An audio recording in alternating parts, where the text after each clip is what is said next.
Because do you dream and stuff? I do dream, but I can never remember what happens. You don't remember what happened.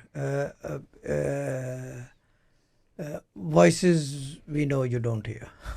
Put it this way, yeah, you don't hear voices. But do you find out things from before? Intuitions. In English, it's called intuitions. Intuition's like of something that's going to happen. Yeah. You know when you have that feeling? Yeah, that's the feeling. Yeah. Yeah. That feeling that something is going to happen. But the one thing that happens more than anything is you think it into existence. Yes. That's what happens all the time. You create as you speak. That's what I say. You don't even have to say it. You just have to think it, and it happens. And it happens. Tara, what do you think about this thing? I've never experienced it before. Maybe because I don't have the power, maybe because I'm too young. But I've never experienced it before. It sounds cool. It sounds nice. I'd love to experience it, but I've just never experienced it before. You haven't experienced it. What have you experienced spiritually? I haven't experienced that much.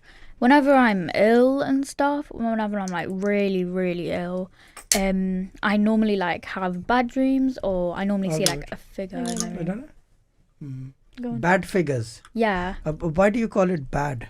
because they've just come into your room. It's like they're trying to disturb you, and you want to be alone.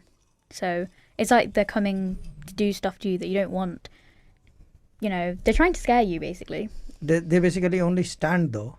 They Yeah. don't do anything. But you don't want them there. And it's Okay. like, you don't know who they are. You're unsure of who they are. They're invading your privacy, and you want to be left alone. Yeah. But you come from a spiritual background, so this will be normal with you.